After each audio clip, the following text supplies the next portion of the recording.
Neal 2-1 defeat in the end. What was your take on that one? It's tough to lose. I've watched the penalty back, second one. First one's a pen. Watched the second one. It's really soft. Really soft. He's bought it, which is clever from their lad. He's bought it by just waiting the slightest little bit of contact. But there's no way Barney has shoved him to the ground. It's just minimal contact. He's dived on the floor, and the referee's brought it right in front of their fans. And that's disappointing, because in a game that means so much to both teams, you just want them to be strong at the right times. And today I don't think he was. So, but Notts have gone and won, and when you're at the top of the league, that's what you get. I suppose that compounded by the fact that we were well in the game at 1-1 and what would have been obviously a good point. Yeah, listen, I think first half we deserved to be in the lead. I thought we had all the best chances. They had possession, we knew they would.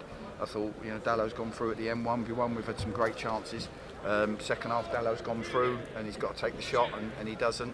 And then we have to absorb a lot of pressure, and they put a lot of pressure, a lot of corners, but we defended it well, and we was open to catch him on the break, which we did a couple of times. But yeah, well worthy of the point, but disappointing. That's what happens. But I just said to the lads, we've got targets that we've set every 7 games. We feel we need to get into the playoffs, and we'll have to take that one, and we move on, and we've got to get the performance levels up. Another referee decision that I wanted to ask you about was the potential handball when Dallas looked to be through on goal. Did you have any opinion on that? Yeah, I've seen it. It was handball. Again, it was handball. They're trying to claim it come off his back, but he's laying on the floor, and I've just seen his arm come out and stop the ball. So otherwise, Dallas would have been through on goal. But listen, it was a great game of football, great atmosphere, brilliant team, knocked at the top of the league. I thought our levels of performance were exceptionally high.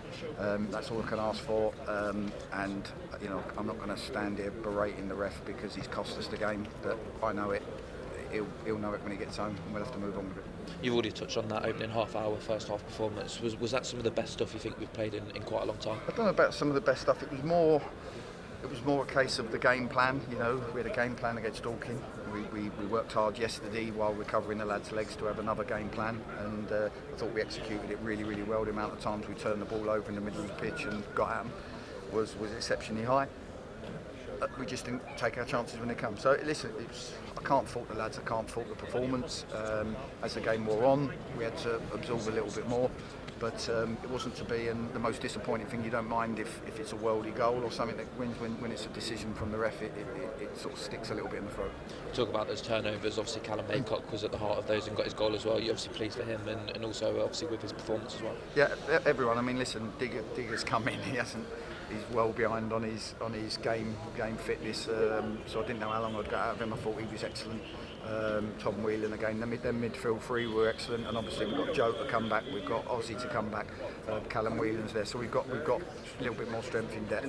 I think we're in a miles better place now. We've got to go and prove that by keep turning over some results. I was going to ask you about David Davis. I mean, we spoke about him in length yesterday, and I suppose everything that you sort of touched on, he showed us out here today, and obviously that coming up. Yeah, and he's only going to get better because his match fitness isn't there. So it was a risk, but I thought we would use this game and the atmosphere to get him through it with adrenaline and get his levels up, and then we'll try and move on from that. Speaking of players and returning to fitness, obviously Joe Sabara, another 20 minutes off the bench today. Is he getting closer to a full sort of 90? Yeah, I mean, with Joe, it's not so much his fitness as far as his physical fitness. It's the fact that he's probably 95% with his ankle.